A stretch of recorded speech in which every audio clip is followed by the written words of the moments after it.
estágio em fontes orais. Então, trabalhamos muito com essa questão, né, com entrevistas gravadas, e também nós temos esse processo, né, de transcrição com a aprovação do entrevistado, né, com a leitura final. Então, sei como funciona. Professor, vocês têm usado algum software mais específico para isso? Tem feito de outros? Na verdade, é tudo muito artesanal, né? São turmas pequenas, porque é no bacharelado. No bacharelado não temos muitos alunos. Então, em geral, eu trabalho com uma temática específica, né? Eu trabalho muito com imigração, então, geralmente, trabalho com questões de mobilidade humana e utilizamos um Google Drive para baixar as gravações, os meios técnicos a PUC nos fornece, câmera, microfone, assim, mas tudo muito na base do conhecimento mínimo que temos, nada assim bem estruturado. Temos, sim, um laboratório de história oral na PUC, porém, lá também precisaria de uma atualização, né, de digitalizar muito material, ainda não é digitalizado, não está digitalizado, mas aos poucos, né, estamos tentando melhorar. Ô, professor, então, a gente vai aqui, tem uma espécie de um roteiro, mas é bem aberto, assim, às vezes aparece um insight nosso ou do senhor, fica à vontade para colocar aqui, né, e depois, né, se tiver, eu te pergunto se tem algumas informações relevantes ou não. Mas a gente vai guiando aqui, mais ou menos, pelo que a gente acha importante, mas você fica à vontade também para contribuir. Uma primeira, né, questão aqui é só, o senhor é italiano, né? E da onde, na Itália? Eu sou da região da Toscana. Na verdade, eu nasci no sul da Itália, na Puglia, porque os meus pais são da Puglia. Quando eu nasci, meus pais já viviam há vários anos na Toscana, só que a minha mãe quis voltar para ter a ajuda dos familiares na Puglia. Então, eu nasci na Puglia, mas vivi sempre, me formei na Toscana, sinto que a minha identidade se formou na Toscana, perto de Florença. E só de curiosidade, recentemente, né, a gente teve, né, assim, um curso aqui de um italiano de Puglia, né, e foi um curso de queijos de massa filada, né, aí ele fez burrata, fior de latte. Tem uma tradição muito forte. Incrível, foi bem legal. Na Toscana é diferente, a Toscana é mais queijo de ovelha, né? Pecorino. Pecorino, sim. Nas regiões lá de Siena, em particular, mas também toda a Toscana. Né? Não, show de... Professor, então, assim, primeiro até assim, nessa questão da sua naturalidade e tal, uma coisa que a gente queria ouvir, até uma percepção até pessoal sua, sobre o queijo colonial, né? Quando você teve esse contato com o queijo colonial no Rio Grande do Sul e vendo essas origens, assim, o que ele te remeteu, o que você pensou a respeito, né? Você conseguiu ver algum traço com relação aos queijos italianos e tal? Eu não sei se para você chegou primeiro um queijo industrializado colonial ou você se deparou com esses queijos feitos ali pela nona, né, de forma informal mesmo. Como é que foi isso? Sim, eu me deparei, né, eu visitei várias vezes, principalmente nos primeiros anos. Eu cheguei no Rio Grande do Sul, cheguei nos primeiros anos de 2000 para pesquisar o tema da imigração, mas só a partir de 2010, quando casei com uma gaúcha, que é a minha esposa, que eu comecei a morar definitivamente, né, com visto permanente no Brasil. E várias vezes, né, eu tinha este desejo de visitar a região colonial italiana, conhecia muito bem a história, né, ou pelo menos estava estudando a história da colonização, então muitas vezes eu tive a ocasião de visitar estas regiões, né, principalmente as colônias mais antigas, as primeiras colônias. E sempre fazia questão, e continua fazendo questão, né, de parar nos lugares onde tem essa possibilidade de comprar ou degustar queijo colonial, né? A minha percepção foi aquela de um queijo simples, né? De um queijo não muito assim elaborado, com grandes detalhes assim no gosto deles, mas um queijo genuíno, um queijo que me dava vontade de comer. Um produto bom, um produto simples, mas que na sua simplicidade, né, tem um equilíbrio, uma harmonia interessante, né? E acredito que até hoje, né, ainda existe esta possibilidade, quando visito estas regiões da Serra, né, de degustar. É sempre um prazer, né? Apesar de perceber que se trata de um queijo simples, né? Não muito elaborado, um queijo que não tem um grande período de conservação, que muitas vezes é comido depois de poucas semanas, né, do preparo, né? Então, mas sim, de certa forma, me remete um pouco a algo que eu degustava lá na Itália, né? Me permite de matar a saudade. Legal, Apesar, legal. é claro, na Itália tem toda uma produção mais variada, né? Com várias tipologias, em determinadas regiões em particular, mas não por isso, né? Acredito que seja, né, um produto descartar, muito pelo contrário, eu gosto muito. Não, isso é um processo até de convencimento que a gente tem que fazer, né, com a comunidade local, que muitas vezes colocou esse produto de uma forma, né, inferior, em outra prateleira. Mas até, professor, aí nisso, assim, eu não sei o que dá para a gente falar, né, eu gostaria de saber do senhor, assim, na Itália, né, pegar em 1975, nesse contexto daquelas décadas ali, Sim. os queijos italianos... 875, né? 1875. Sim. 1870, o contexto dessa região dos imigrantes, aqui Sim. na Serra especialmente, né? Você tem alguma coisa assim que você considera relevante da fabricação de queijo nessa época na Itália? Eles já tinham um domínio mais de algumas técnicas aprimoradas, né? Assim, do que propriamente a gente tem hoje na potência que a gente tem na Itália, mas ou eram também esses queijos mais ligados à sobrevivência? Algum dos entrevistados técnicos que a gente entrevistou aqui, professor, eles trouxeram muito esse termo sobrevivência para os imigrantes que estavam aqui, né? Que eles faziam queijo com excedente de leite e realmente era um queijo simples, como você falou, mas era aquele queijo para dar conta mesmo. Então, aí eu te pergunto, assim, isso tem muito a ver dessa simplicidade na origem, que se permanece hoje, das origens dessas famílias, né? Ou das condições locais, ou até dos dois, né? Sim, as duas coisas, Danilo. É muito pertinente esta pergunta que tu faz, pois me permite, né, de mostrar, muito emblemático, né, quando nós falamos dos camponeses italianos. Muitas vezes os camponeses italianos, apesar de pertencer a classes sociais menos abastadas da sociedade, né, claramente a escolha de imigrar muitas vezes era uma escolha para fugir das pobreza, difíceis né? condições econômicas e sociais que eles vivenciavam nos lugares de origem. Porém, o camponês italiano, quando chega no Rio Grande do Sul, assim como em vários outros lugares do mundo, nessa fase, no final do século XIX, e tem estas habilidades técnicas, né? O saber fazer, né? Além de ser camponeses, além de saber muito bem lidar com as questões mesmo da agricultura, as famílias camponesas lidavam com outras atividades, do artesanato até a zootecnia, até as práticas justamente, né, de produção de queijo, assim como de vinho, né, que seria um outro capítulo interessantíssimo que caracteriza fortemente a identidade dos colonos italianos. Então, de certa forma, eu falo sempre desse transporte de uma cultura imaterial, que é a cultura do saber fazer, né? Então, algumas técnicas, que são técnicas muito rudimentares ainda, né?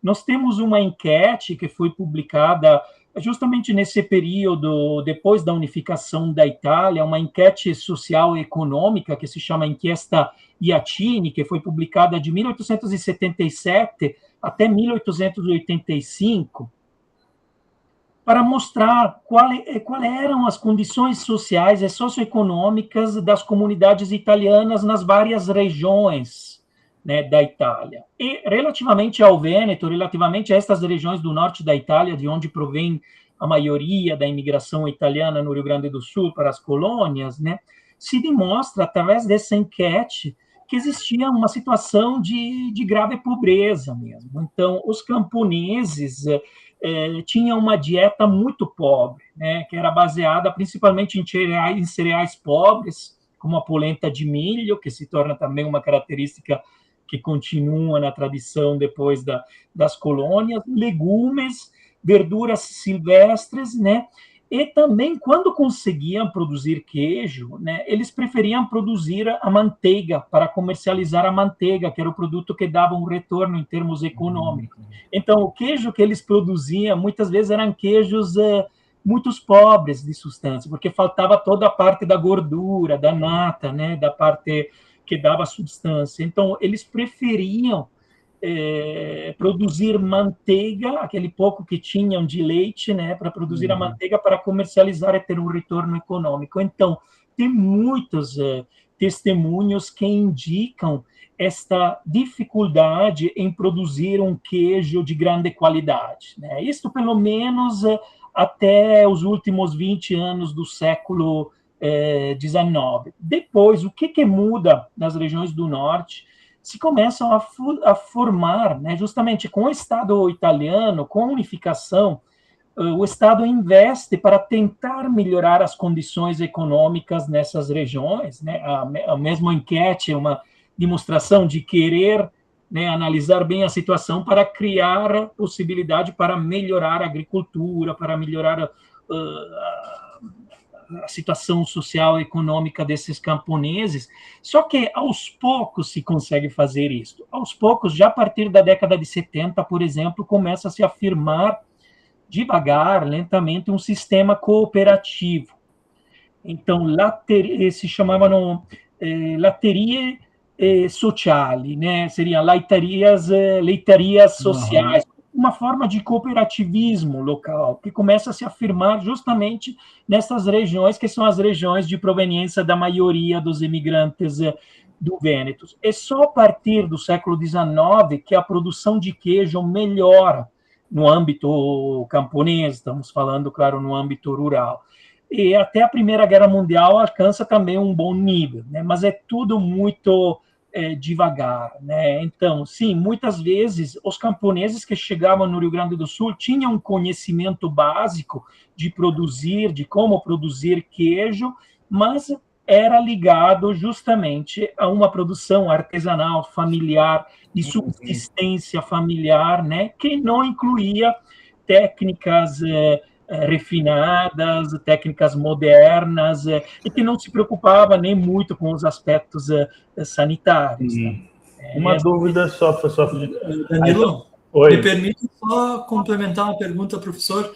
Quando o senhor coloca do perfil do imigrante, né, desses grupos, essas famílias, a proporção entre população rural e população urbana, periferia urbana, né, dos municípios da Itália, como que a gente poderia pesar essa proporção, né? Vieram mais camponeses ou vieram mais pessoas da periferia urbana, né, que eram trabalhadores que já tinham feito algum tipo de êxodo na Itália? Como é que o senhor vê essa questão? É bem interessante, eu não tenho claramente os dados exatos em percentual, mas a sociedade italiana que sai da unificação italiana é uma sociedade fortemente camponesa ainda, né? O processo de unificação acelera, sem dúvida, a inserção do capitalismo na península, né? Esta é uma das grandes questões que caracteriza também uma forma de transtorno social, né? A imigração se explica por vários fatores. Um desses fatores é a inserção de um modelo capitalista naquelas regiões que até então viviam exclusivamente, né, de uma economia rural quase ainda feudal, né? Então, se transforma a sociedade de forma gradual e muitos camponeses, muitas famílias camponeses decidem de emigrar também para responder a esta dificuldade, né? O que vai ser o nosso futuro? O que vai acontecer conosco nesta nova sociedade, né? E este processo de urbanização começa justamente nesta fase, lá no final do século XIX, né?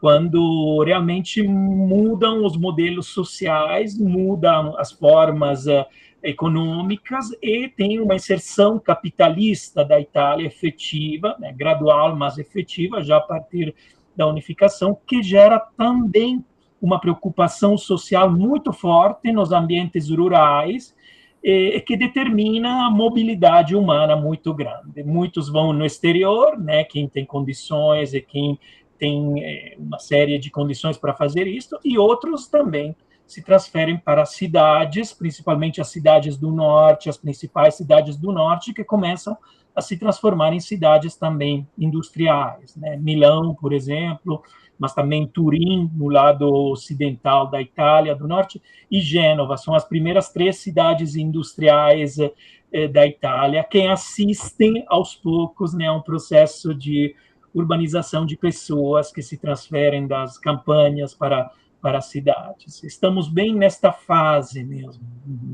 E aí, professor, então a gente pode fazer assim, né, inferir que esse desenvolvimento de forma mais aprimorada, industrial mesmo, dos queijos italianos, ele vai se dar no final do século XIX, sim? Sim, eu diria que a modernização, né, século XX. da produção se dá a partir do final do século XIX até as primeiras décadas do século XX, né, com uma interrupção terrível com o período da guerra, né? A Primeira Guerra Mundial foi terrível, principalmente nessas regiões do norte, que foram, o Vêneto em particular foi o território mais envolvido, né, na Primeira Guerra Mundial. Então, não é um processo linear, é um processo que se interrompe, mas que depois, já a partir da década de 30, de novo, né, se começa a produzir de forma mais atenta, mais moderna, com, é claro, uma aceleração de modernização que é sucessiva à Segunda Guerra Mundial, né, quando a Itália toda se reergue, né, tem um boom industrial, período, né, de um crescimento em todos os níveis na Itália. Né? Então, é um processo que não é linear, mas que começa, né, esse processo de modernização já a se evidenciar nesse final do século XIX. Né? E, professor, até uma coisa, assim, pelo menos que a gente, né, empiricamente, faz algumas relações, né, do queijo colonial com asiático. Né, como italiano e também pesquisador um pouco, o queijo asiático, né, ele existia naquele período ali de 1970, se atribuía essas nomenclaturas para os queijos italianos também, ou era tudo formado? Como é que era? Sim, não sei te dizer, Danilo, exatamente. A minha percepção, né, por aquilo que eu tenho lido e encontrado nos meus estudos, é que muitas das denominações que nós temos hoje, né, são denominações mais recentes. Agora, não sei, não entro na questão do asiático, mas em linha geral, também o mesmo queijo colonial aqui na região da Serra, quando eu vou ler as entrevistas, né, porque a base substancial, né, para entender estes aspectos da vida cotidiana, na minha opinião, estão mesmo nesses depoimentos que muitos camponeses descendentes, muitas vezes de camponeses italianos, de pioneiros italianos deram, né? E nós tivemos a grande fortuna, a grande sorte de ter estudiosos locais, investigadores locais, como, por exemplo, o Rovilio Costa, o Arlindo Battistel, só 2 nomes, mas são muitos, Mário Gardellin, o Luiz De Boni. Temos toda uma produção, né, de depoimentos que se deram já a partir da década de 70, já a partir de 1975, quando, com o centenário da imigração italiana, se começou a valorizar todo este patrimônio, esta herança cultural. Então, se começou também a valorizar as entrevistas dos descendentes que contavam as histórias familiares de como se produzia o salame, de como se produzia o vinho, de como se produzia o queijo. Muitas entrevistas remetem ao queijo, à produção do queijo. E muitos entrevistados fazem as questões de enfatizar, olha, na minha época, quando eu era criança, se fazia o queijo dentro da família, mas não era chamado de queijo colonial. colonial. Para nós era queijo, ponto, né? Então, muitas denominações são sucessivas. Agora, não sei exatamente o Asiago, eu acredito que este processo, claramente, na Itália comece antes, né? Com certeza, tem toda uma tradição muito forte ligada aos queijos, né? Então, provavelmente, tudo acontece antes, né? Mas, às vezes, aquilo que nós temos hoje na nossa cabeça como algo pronto, que tem uma denominação de origem bem estabelecida, no passado não se sabia exatamente o que fosse, né? O que era. Era o queijo local que se produzia naquelas localidades, e aos poucos, né, se criou esta tendência de também estabelecer as denominações locais, as denominações protegidas, a DOP, só que não saberia te dizer exatamente em que datas, quais queijos são definidos. Mas com certeza é um processo que se dá ao longo do tempo. Aproveitando isso que o senhor está comentando, por exemplo, nesses materiais, né, desses autores que o senhor cita, alguns a gente já revisou, por exemplo, e quando a gente vai lá tentar achar nos livros, né, nas publicações sobre os animais, a parte zootécnica, né, então alguns animais aparecem mais que outros, os porcos, as cabritas, as galinhas, ovos e tal. E a gente tem dificuldade de encontrar, ou está tendo dificuldade de encontrar sobre o gado e as vacas, né? Propriamente assim. Então, até o próprio os textos sobre o naneto pipeta lá, que fazem uma questão... É verdade. Tudo isso. Aparece muito pouco. Pouco, isso que eu queria... Se o senhor pudesse... Qual é a sua impressão disso? Por que as vacas... né? E essa questão não aparecem tanto quanto outros animais, se é pelo tamanho da propriedade, se é porque, de fato, o queijo ou o leite era algo periférico perante outros produtos, né? Sem dúvida. Como é que isso, né? Sem dúvida, essa é uma questão central, né? Uma questão central nos primeiros anos, dentro da literatura também, que eu tenho revisado, né, que eu conheço, nos primeiros anos é muito difícil pensar em uma produção de queijo, quando chegaram os italianos, né, principalmente falo dos italianos, mas a mesma coisa deve ter acontecido com os alemães nos anos anteriores, né, que foram os primeiros a colonizar. Mas, em particular, os italianos, quando chegaram nas regiões da Serra, a primeira preocupação foi aquela de criar as condições básicas para ter cultivos, né, dos produtos, né? Então, desmatar. O problema é que não tinham áreas grandes suficientemente abertas para ter gado, né, evidentemente. Então, primeiro tu tem que criar as condições. Onde é que estava o gado? O gado estava lá na região dos campos de cima da serra, com certeza. Eram os estancieiros luso-brasileiros mais antigos que já tinham muito gado. E tem, sim, relatos, estudos, por exemplo, do Rovílio Costa, Luiz de Boni, sobre né, a história da imigração, da colonização italianas, que tentam mostrar como a vaca chegou do contato mesmo desses pioneiros italianos com essas regiões limítrofes, né? E não foi imediato. Foi principalmente nos anos sucessivos, já na década de 80, né, quando muitos italianos iam trabalhar, prestar serviço nas estâncias, nas regiões do campus de cima da serra, e eram recompensados muitas vezes com as vacas. As vacas é algo que entra depois na economia rural dos italianos. Inicialmente é muito mais fácil, né, manter os porcos e as galinhas. Eles se concentraram inicialmente nisso, nos porcos e nas aves em geral, que era mais fácil também de manter no espaço que eles tinham à disposição. E por isso acredito que não seja um elemento que caracteriza a vida dos pioneiros, né, dos primeiros anos, quero dizer, dos primíssimos anos, né, da colonização.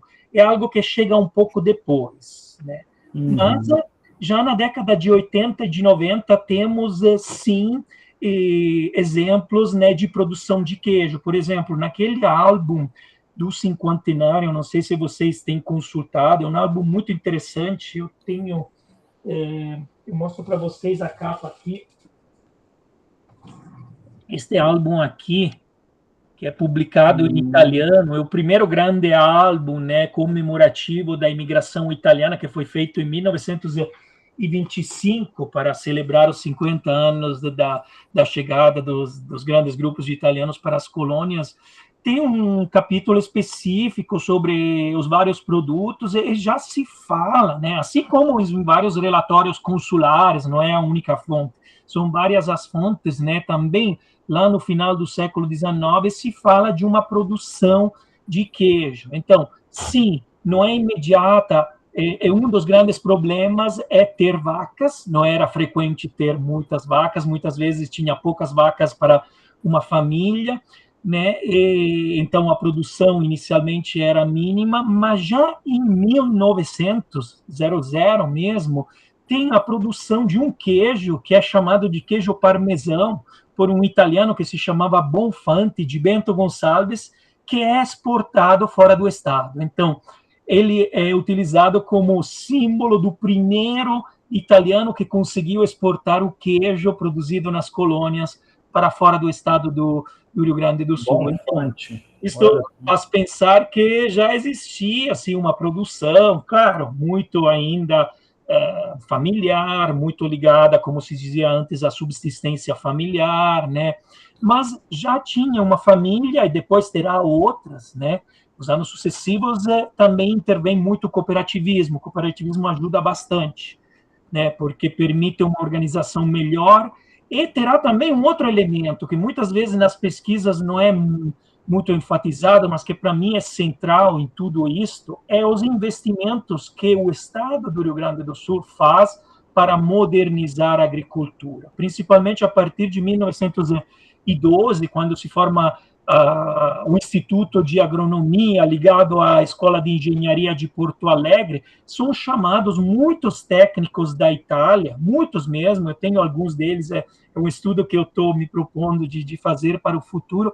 Muitos técnicos italianos, principalmente provenientes dessas regiões, tanto da Emília-Romagna, que era uma das regiões centrais, né, a região de Parma, a região onde se produzia queijo, para ajudar nas técnicas de zootecnia, né, para melhorar, então, toda a questão ligada ao gado nessas regiões impérvias, que eram regiões da serra, né, regiões que até então não tinham uma tradição ligada ao gado mesmo ainda. Então, são vários os elementos, não é só a cooperativa em si, mas é a cooperativa como sistema que se conjuga com vários outros elementos e vários outros investimentos, sem transcurar a importância do Estado, que investiu na chamada de técnicos que chegassem em Porto Alegre para trabalhar nas principais escolas, institutos científicos da época, para melhorar estas questões que muitas vezes se ligavam a problemas sanitários, né? Então é evidente que o queijo também se liga a essa questão, o vinho, né? Isso se percebe muito forte com o vinho. E as primeiras tentativas de cooperativas já se dão lá nos primeiros anos 10, 11, né? Com a chamada de um italiano que era o Paternò, um siciliano, né? Que foi interessante a sua experiência, mas não deu certo no imediato, né? Depois o cooperativismo foi recuperado na década de 20, no final da década de 20. Né? Mas já, por exemplo, com o queijo, tem aquele livro interessante que ele percorre a história da Santa Clara, né? da cooperativa Santa Clara de Carlos Barbosa, né? Já se demonstra que a partir de 1911 é muito relevante o papel da cooperativa que se forma para estimular melhorias ligadas à produção de queijo na inteira região, também com a mesma família Breda, que era a família que começou a produção lá em Carlos Barbosa, chamou um técnico proveniente desta região, né, de Parma, se não me engano, para ajudar, né, na modernização.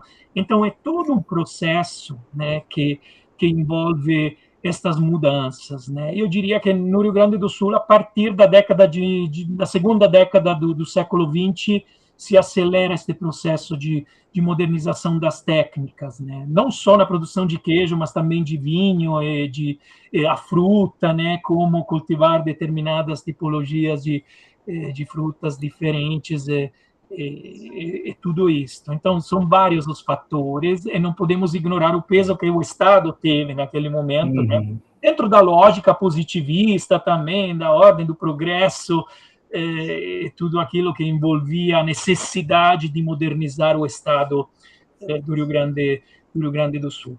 Mas essa questão das vacas, Alexandre, só para concluir, é uma das questões centrais, porque também se pensa, é claro que não existe gado inicialmente, o gado está em regiões limítrofes, mas nem tanto vizinhas, né? Porque naquela época, com as dificuldades de não ter caminhos percorríveis, não era fácil, né? Foi muito gradual a inserção do gado, né? E muitas vezes eu li coisas a respeito de prestação de serviços que os italianos faziam nestas estâncias de fazendeiros lá do campus de cima da serra, né, Vacaria e outros, né, e recebiam em trocas gado, né, aos poucos o gado se forma, né, aos poucos já tem uma...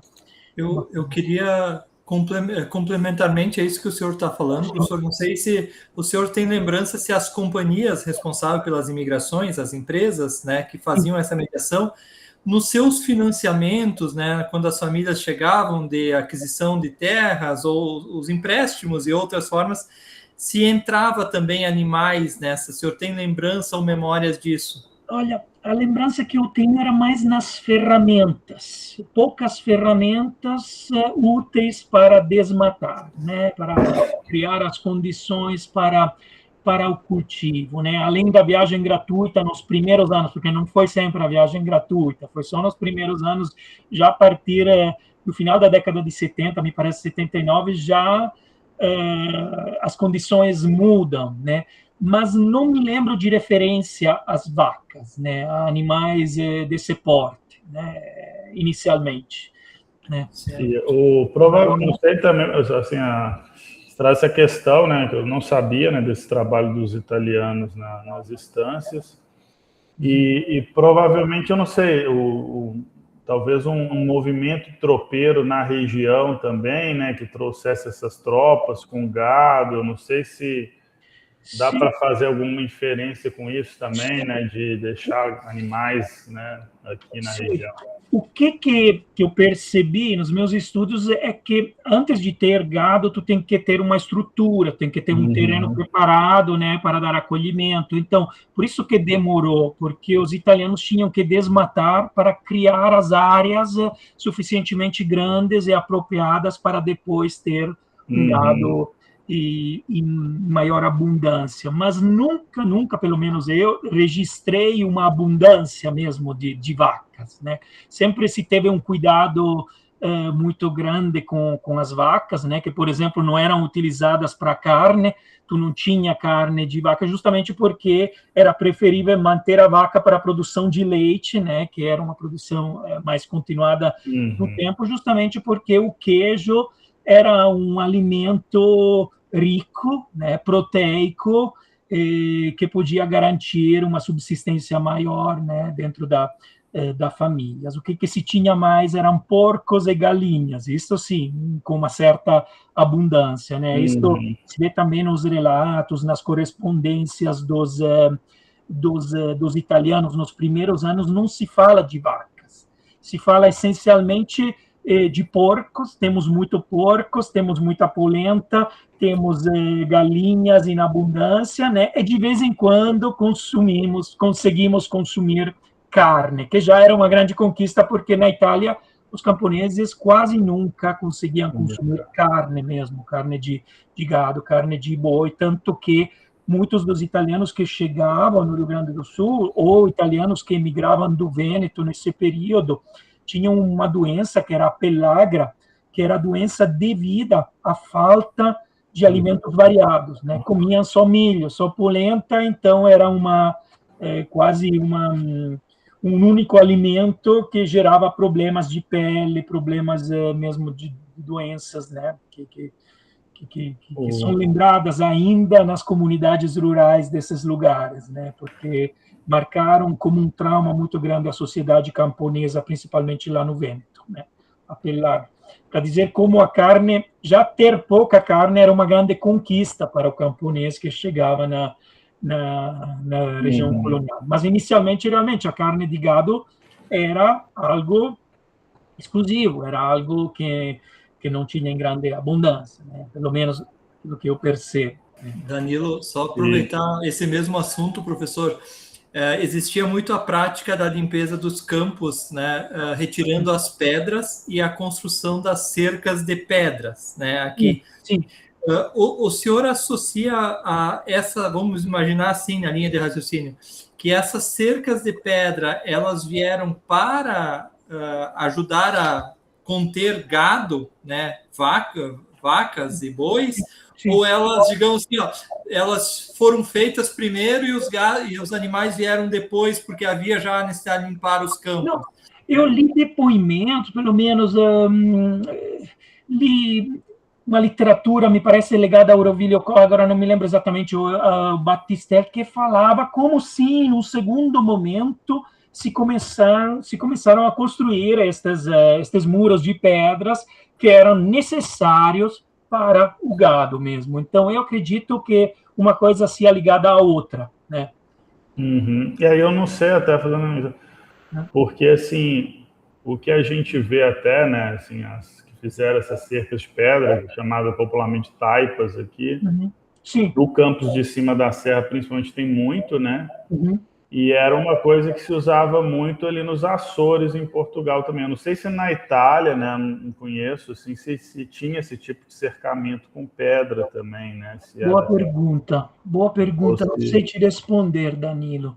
Não sei te responder, mas com certeza aqui era algo que vinha do contato com os estanceiros de cima da serra. Isto nos depoimentos se encontra.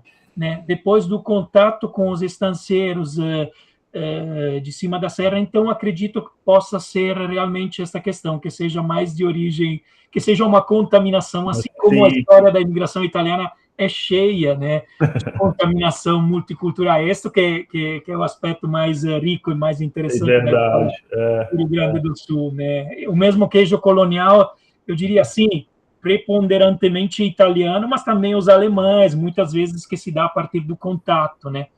Tem um trabalho muito interessante de um desses técnicos que chegaram chamados pelo governo, que foi o Celeste Gobato, que em 24 se tornou intendente de Caxias do Sul, um nome importante, principalmente na produção de vinho, né, no Rio Grande do Sul.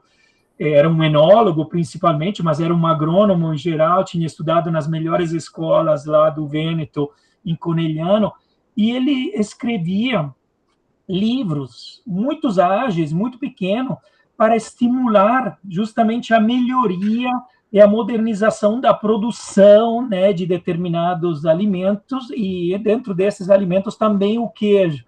E ele mostrava, em um desses livros que circulava na região colonial no final da década de 20, me parece que é 29, ele mostrava justamente como existia sim diferença entre os alemães e os italianos. Ele diz, os italianos produzem queijos mais duros, né, os queijos também que podem ser conservados por determinados períodos, estamos na final da década de 20, enquanto os alemães têm mais a tradição de produzir manteiga e queijos moles, né? Então, tu vê, cada um tem as suas características, mas às vezes essas características se juntam e se alimentam uma com outra, né?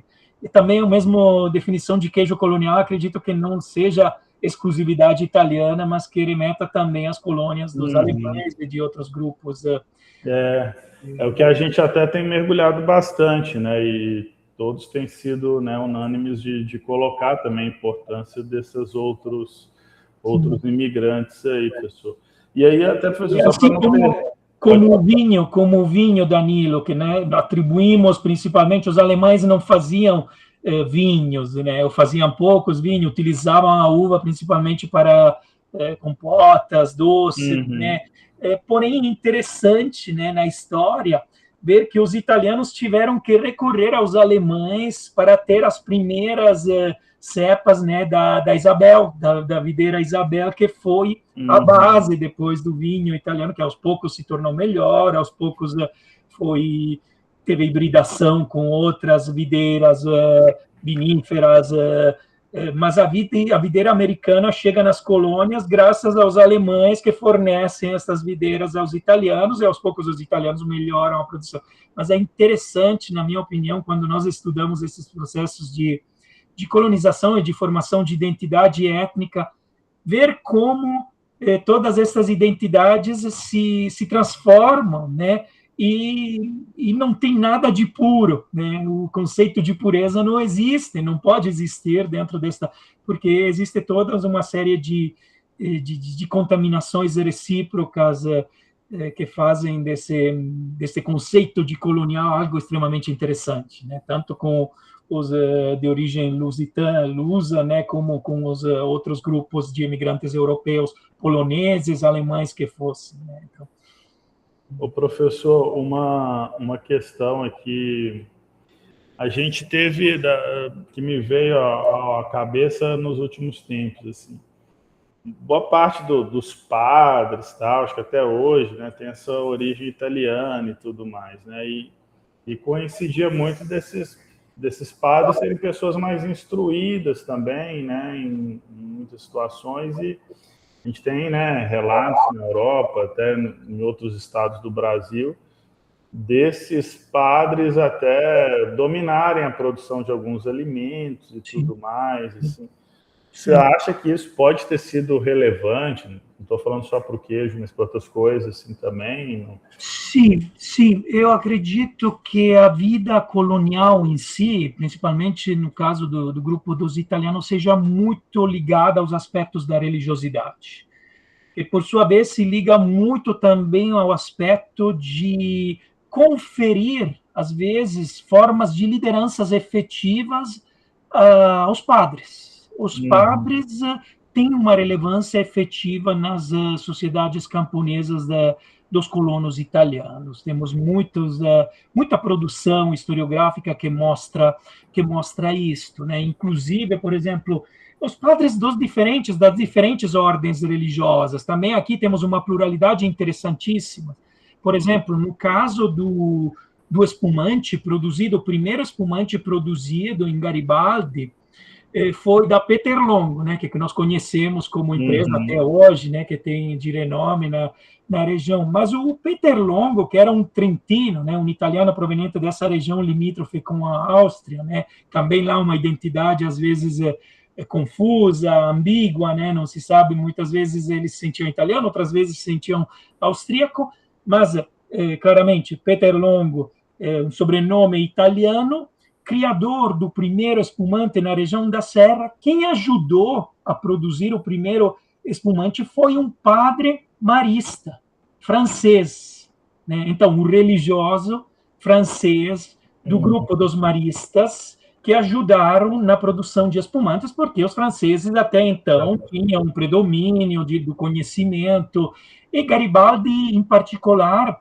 entre as colônias italianas, é aquela que mais tem essa presença francesa, que explica muito no contexto da vitivinicultura, né? Acredito, principalmente na produção de espumantes. E a mesma coisa, acredito, que aconteça com outros, né, alimentos, inclusive, por exemplo, o cooperativismo na região de Carlos Barbosa, relativo ao queijo colonial, se liga muito à ajuda e à participação, né, na criação de cooperativas por padres religiosos, líderes religiosos locais, padres que tentam estimular esta forma de cooperativismo social. Então, eu diria que sim, existe uma participação efetiva do clero, né, de diferentes tipologias, diferentes ordens religiosas, que tem uma influência na organização também socioeconômica da sociedade. Porque isto faz parte um pouco daquilo que é a história também do mundo camponês italiano nos anos anteriores, e no mesmo período, né, as paróquias, as igrejas, que são os centros da vida social, né? Também na sociabilidade, centros das reuniões, muitas vezes era mesmo a paróquia, era a igreja, né?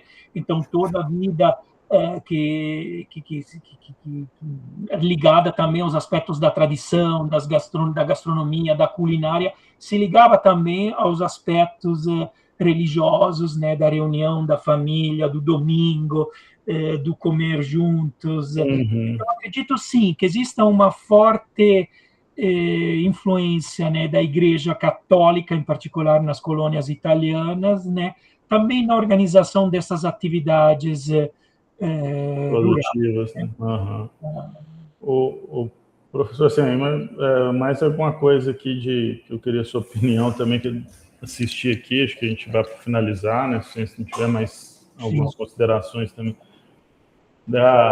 dos processos de desenvolvimento da região aqui da Serra, assim como outras também, né? Na sua entrevista ali na Zero Hora, né?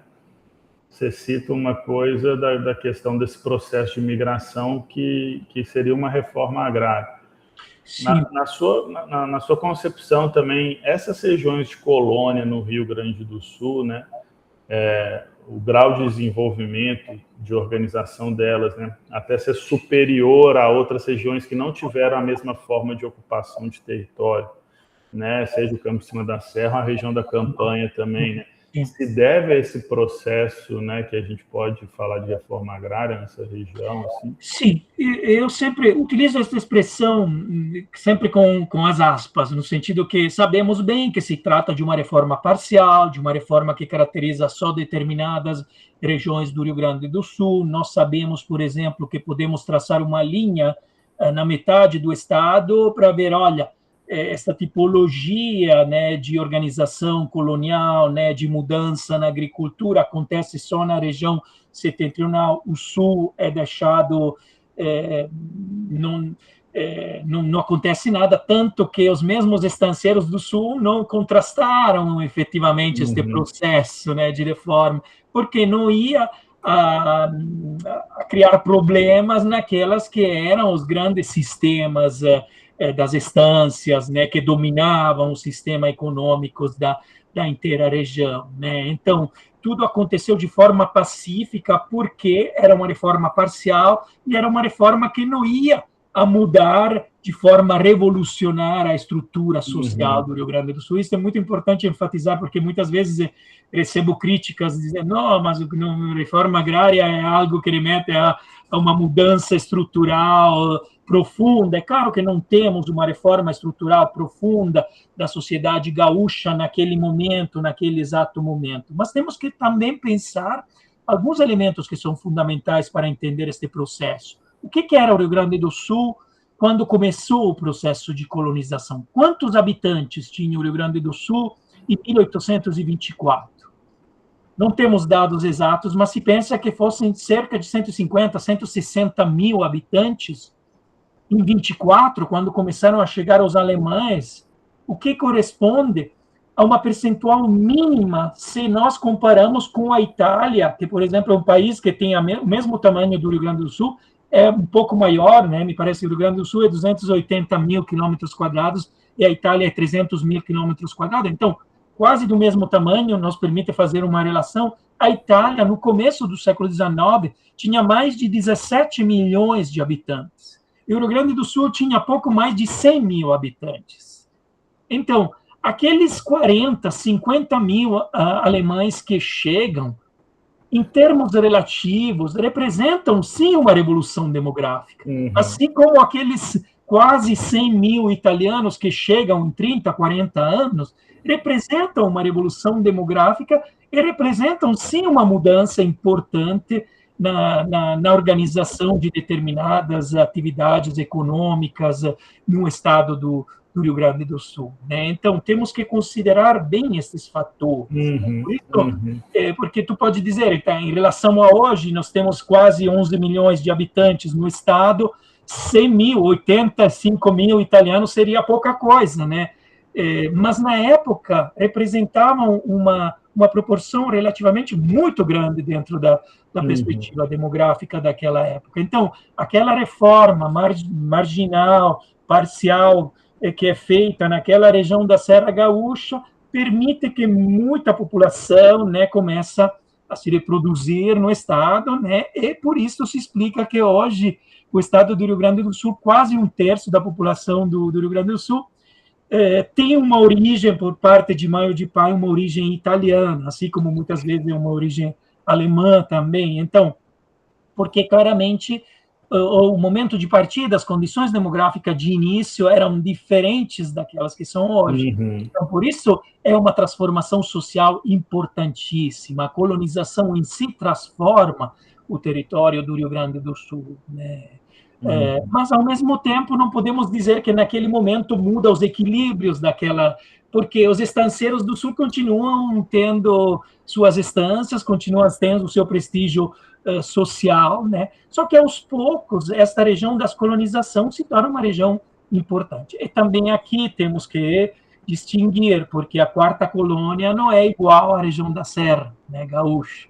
Então, também não podemos atribuir este desenvolvimento exclusivamente a uma capacidade, a uma superioridade antropológica dos europeus, não é isto, porque em muitas outras regiões onde tem italianos, assim como os alemães, não temos o mesmo desenvolvimento econômico acelerado. Então, é um conjunto de fatores, né, que determinam este desenvolvimento. Um que para mim é muito importante, antes eu te falava, é os investimentos que o Estado faz, né? No período do Borges de Medeiros, em particular, a ferrovia. Quanto importante a ferrovia, que em 1910 chega em Caxias do Sul, né?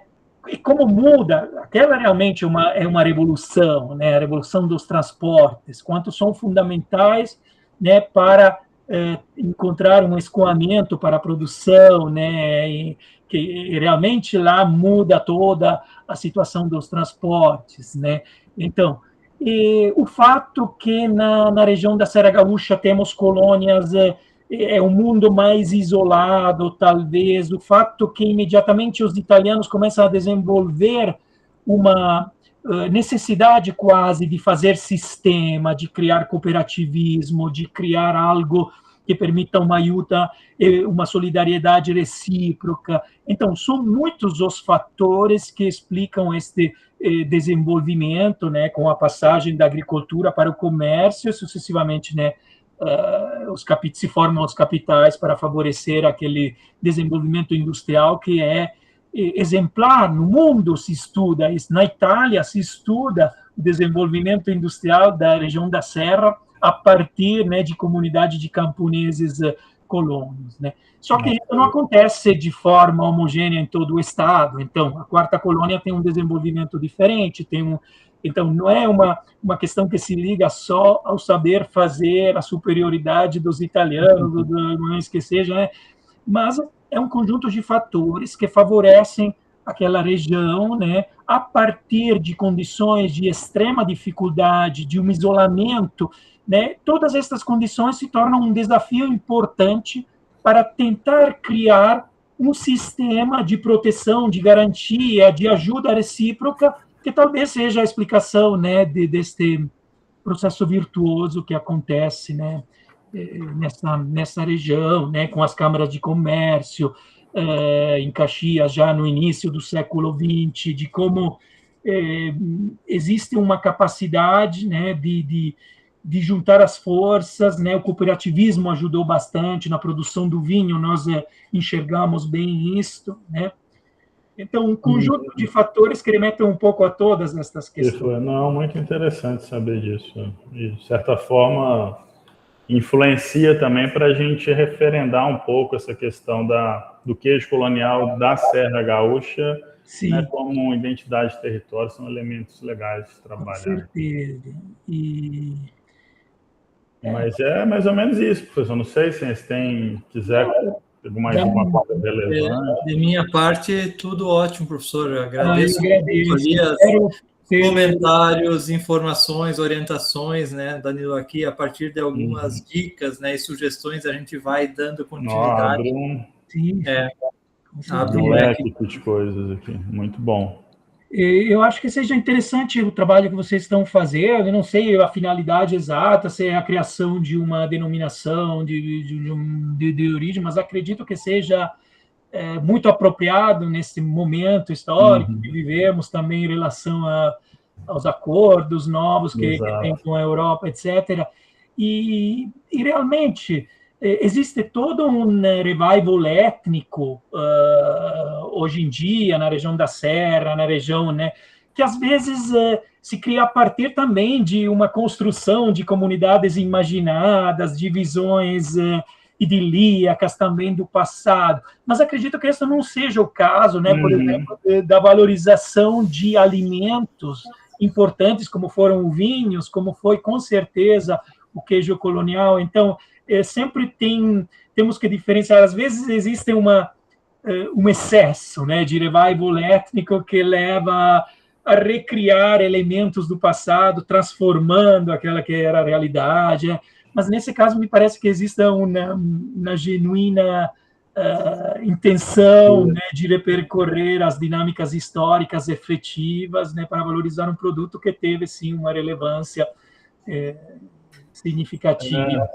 Então, acho que talvez, Danilo, comentado, assim como os dois queijos, né, que são tradicionais aqui do Rio Grande do Sul, né, o queijo serrano, né, da Serra, sim. E agora o segundo queijo, né, que não numa ordem, primeiro, segundo, mas o queijo colonial da Serra Gaúcha. Então, a ideia é percorrer um trajeto semelhante a ponto de chegar numa indicação geográfica, né, para os dois queijos tradicionais do estado. E eu acho que é isso aí, assim, é bom ouvir de você que é um italiano essas palavras, porque esse processo, nós estamos buscando um queijo brasileiro, sim, não é um queijo italiano, é um queijo, claro, que ele tem essa beleza das origens, mas é isso, né, pessoal?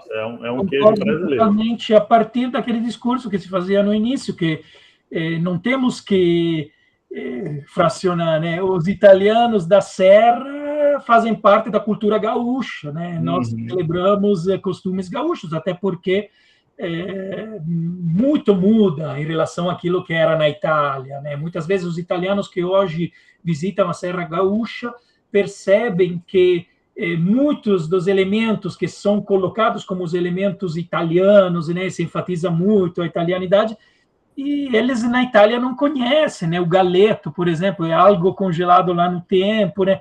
Então, é justamente como tu falaste, Danilo, um produto gaúcho que tem uma origem que se liga à identidade dos colonos italianos que tiveram que produzir algo com aquilo que tinham à disposição naquele território específico. Né? Então, isso aí. Muito bom. Então tá, professor, muito obrigado aí pela contribuição, viu? E seguimos em contato. Pode ser que a gente chame ali para alguma dúvida.